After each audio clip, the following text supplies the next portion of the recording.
Don't forget to like, share, comment and subscribe to Sayyid Saad Qadri. السلام علیکم ورحمۃ اللہ وبرکاتہ. چاہے اسے آپ عالم برزخ کہیں یا آپ اسے قبر کی زندگی کہیں، قبر کے حالات کہیں، مرنے کے بعد کیا ہوتا ہے کہیں، دیکھیں مرنے کے بعد عذاب قبر آخر کیسے محسوس ہوتا ہے لوگ سوال کرتے ہیں.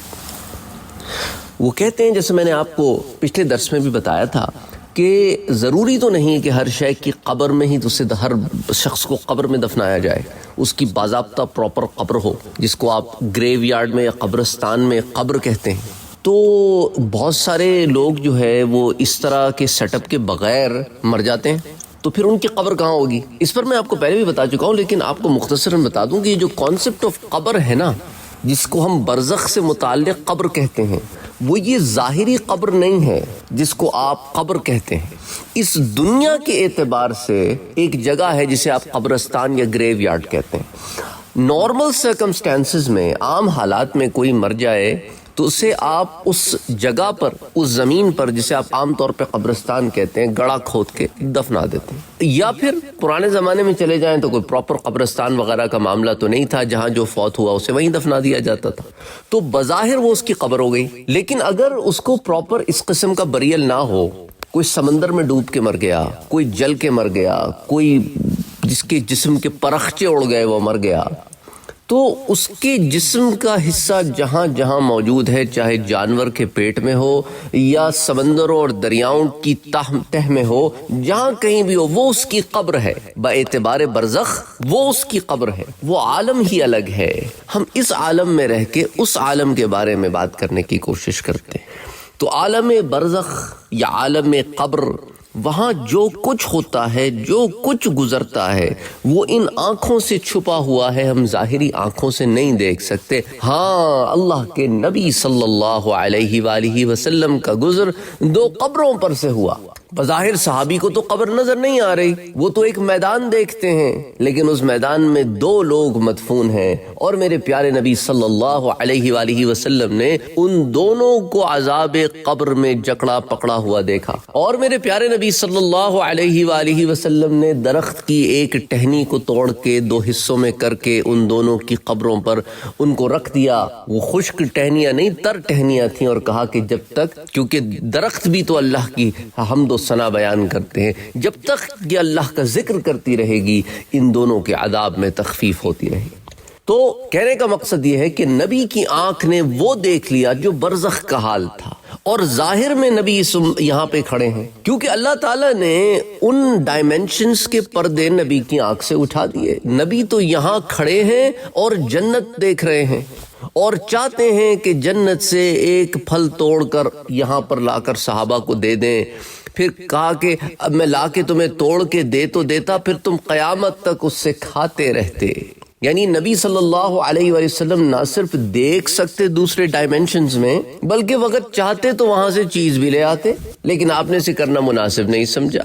آپ نے شیاطین کو آپ کی آنکھوں کے سامنے، یہ اللہ نے پردے اٹھا دیے تھے، جنات وغیرہ کو آپ دیکھتے تھے ان کی اصلی صورت میں. شیاطین کو مسجد نبوی میں ایک شیطان کو آپ نے پکڑ لیا مسجد نبوی کے ستون سے، پھر چھوڑ دیا.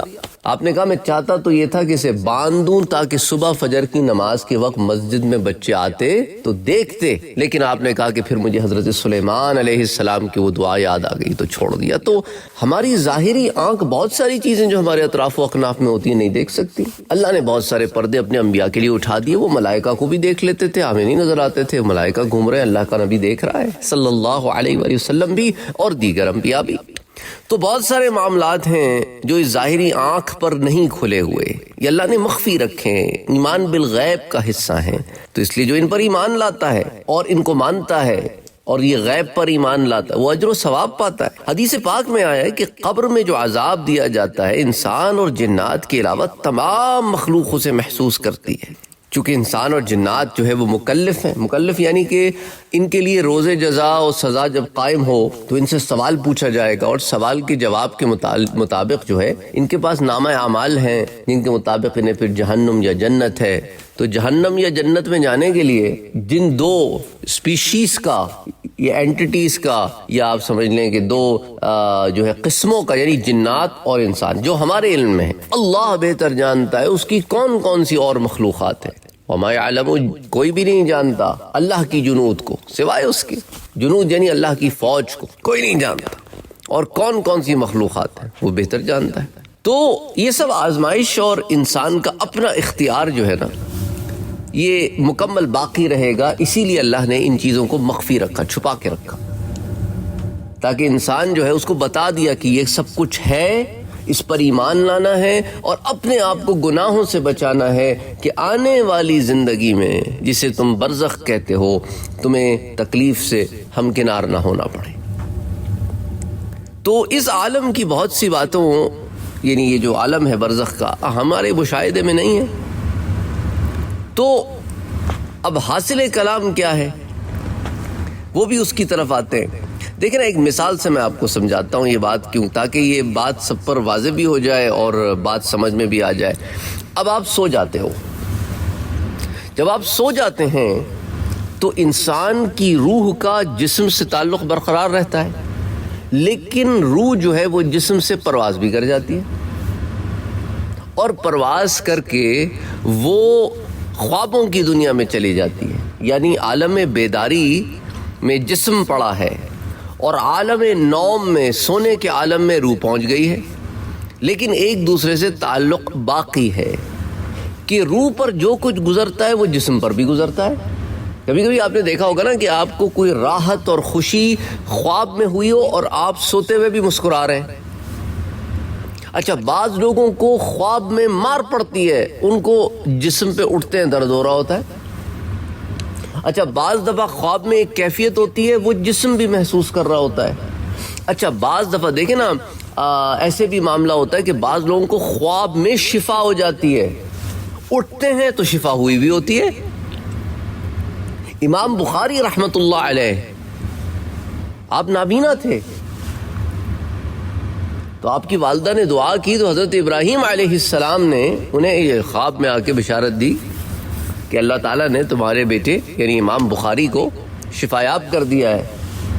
تو صبح اٹھے، امام بخاری چھوٹے سے تھے اس وقت، بہت کم عمر تھی، شفایاب ہو چکے تھے، اور پھر ایسے شفایاب ہوئے کہ چاندنی رات میں بغیر کسی شمع کے، دیا کے آپ لکھ لیا کرتے تھے اور پڑھ بھی لیا کرتے تھے۔ امام بصیری رحمت اللہ علیہ، قصیدہ بصیریہ، قصیدہ محمدیہ بلکہ کہنا چاہیے، جسے آپ قصیدہ بردہ شریف کہتے ہیں، جس کا نام قصیدہ محمدیہ تھا، کہ چادر والا قصیدہ، وہ امام بصیری نے جو لکھا حضور صلی اللہ علیہ وآلہ وسلم کی شان اقدس میں آپ نے جو نعت لکھی وہ حضور کو خواب میں سنائی، اور حضور صلی اللہ علیہ وآلہ وسلم نے آپ کو جو اپنا ہاتھ مبارک لگایا تو وہ آپ کو صبح اٹھے تو شفا ہو چکی تھی۔ اور چادر والا اس لیے اس کو کہتے ہیں قصیدہ بردہ شریف، کیونکہ حضور نے خواب میں جو چادر عنایت فرمائی تھی صبح اٹھے تو سرانے رکھی ہوئی تھی۔ تو خواب کی دنیا میں بھی آپ دیکھ لیں، اس لیے آپ جب آپ دیکھیں نا، جب آپ سو کے اٹھتے ہیں تو کیا دعا پڑھتے ہیں؟ الحمدللہ الذی احیانا بعدما اماتنا والیہ النشور۔ الحمدللہ الذی، اے اللہ سب تعریفیں تیرے لیے ہے جس نے ہمیں زندگی دی موت کے بعد، کیونکہ نیند بھی تو ایک موت ہی ہے، چھوٹی سی موت ہے، لیکن یہی ہے کہ عالم احلام میں، عالم یہ جو سونے کے عالم، عالم نوم میں جو معاملات ہوتے ہیں وہ عالم یقظہ یعنی بیداری کے عالم میں بھی آپ کو محسوس ہوتے ہیں، اور آپ کو اگر کوئی تکلیف ہو، اذیت ہو تو ادھر بھی ہو، اور کوئی راحت ہو تو ادھر بھی ہو۔ اسی طرح دوڑنا، مارنا، کھانا پینا۔ ایسے بھی لوگ جنہوں نے کہا کہ ہمیں خواب میں کھلا دیا گیا، ہم اٹھے تو پیٹ بھرا ہوا تھا۔ یہ تو ایسی بات ہے نا کہ یہ کوئی پرانی بات نہیں ہے، ہم نے وہ جنریشنز اپنی ان آنکھوں سے دیکھی ہیں جن کے ساتھ یہ معاملات ہوئے ہیں، کہ حرم شریف میں بیٹھے ہیں، بھوک لگ رہی ہے، اور آ کر کسی نے خواب میں، سو رہے ہیں، روٹی کھلا دی، اور اٹھے تو پیٹ بھرا ہوا تھا اور منہ میں روٹی کا ذائقہ بھی تھا. یہ مشاہدات تو لوگوں کے ہم نے اپنی آنکھوں سے اپنی اس زندگی میں دیکھیں تو سوچے پرانے زمانے میں کیا کیا کچھ ہوا ہوگا. میں آپ کو مثال کے لیے سمجھانے کے لیے کہہ رہا ہوں. تو اب آپ اس سے اندازہ کریں کہ بعض اوقات خواب میں محسوس کی گئی جسمانی، مالی یا روحانی تکلیف حقیقت میں بھی لاحق ہو جاتی ہے، اور بعض اوقات خواب میں حاصل ہونے والی راحت بیداری میں بھی حاصل ہو جاتی ہے. تو اس مثال سے آپ عالم برزخ اور عالم دنیا کا فرق سمجھ لیں اور روح اور جسم کا تعلق سمجھ لیں. تو بہرحال اس عالم کی بہت سی باتوں کے ہمارے مشاہدے میں نہ آنے کی بات پھر قریب الفہم ہو جاتی ہے، آسانی سے سمجھنے میں آسانی ہو جاتی ہے اس کو. تو حاصل کلام کیا ہے کہ مردہ ہمارے درمیان رہتے ہوئے بھی دوسرے عالم میں ہے. جیسے سونے والا ہمارے درمیان سو رہا ہے، آپ دیکھ رہے ہیں کہ یہ بچہ آپ کے سامنے سو رہا ہے، بندہ آپ کے سامنے سو رہا ہے، لیکن اس کی روح پرواز کر کے کسی اور عالم میں ہے. یہی معاملہ ہے کہ آپ قبر دیکھ رہے ہیں، قبر بظاہر آپ کے سامنے پڑی ہوئی ہے، لوگ قبر کھودتے ہیں، اس میں سے مردے کے ڈھانچے نکالتے ہیں. بہت ساری ایکسکیویشنز ہوتی ہیں اس طرح کی، پرانے ڈھانچے نکلتے ہیں، ان پہ تحقیق ہو رہی ہوتی ہے. پھر لوگ سوال کرتے ہیں بھئی ہم نے تو مردے کو ڈھانچے قبر میں سے نکال لیا، اب تو اس کو عذاب نہیں ہو رہا ہوگا، تو اس کا عذاب اس کے ساتھ کیوں نہیں چل رہا، ہمیں نظر کیوں نہیں آ رہا. بہت ساری چیزیں ہمیں نظر نہیں آتی.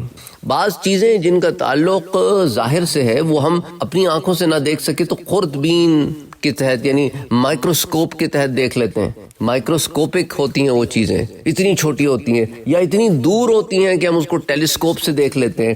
وہ مشاہدے کی دنیا میں ہی ہوتی ہیں، لیکن یہ ہماری ظاہری آنکھ کی مشاہدے سے دور کی کوئی دنیا ہے. اس پر ادھر وہاں پر جو ہے نا ٹائم سپیس وہ نہیں ہے جو یہاں چل رہا ہوتا ہے، ہمارا ٹائم اینڈ سپیس کا جو معاملہ ہے. تو حدیث پاک میں ہے کہ مردے کو دفن کرنے والے جب لوٹتے ہیں تو ان کے قدموں کی آہٹ سن رہا ہوتا ہے، حتیٰ کہ منکر نکیر اس سے حساب لینے آ جاتے ہیں.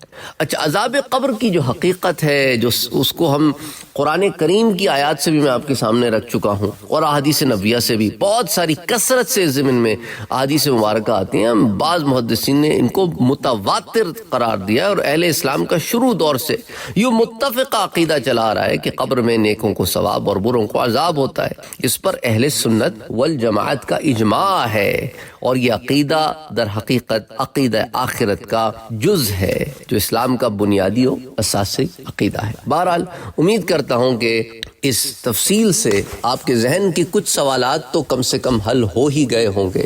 اگر سارے نہ صحیح، آپ لوگ سوالات پوچھتے رہتے ہیں، ہم اس پر بات کرتے رہتے ہیں. پلے لسٹ کو ضرور وزٹ کیا کریں کہ ہو سکتا ہے کہ جو آپ کے سوالات ہوں وہ آلریڈی جواب دیے جا چکے ہوں. مرنے کے بعد کی پلے لسٹ بھی موجود ہے، عالم برزخ کی بھی پلے لسٹ موجود ہے، برزخ کی زندگی کی بھی پلے لسٹ موجود ہے، روح کی بھی پلے لسٹ موجود ہے، اور بہت ساری اور پلے لسٹ موجود ہیں جن کا تعلق برزخ سے یا قبر کی زندگی سے ہے. تو آپ انہیں وزٹ کر سکتے ہیں، وہاں بہت ساری تفصیلات ہیں، انہیں دیکھ سکتے ہیں، انہیں سن سکتے ہیں.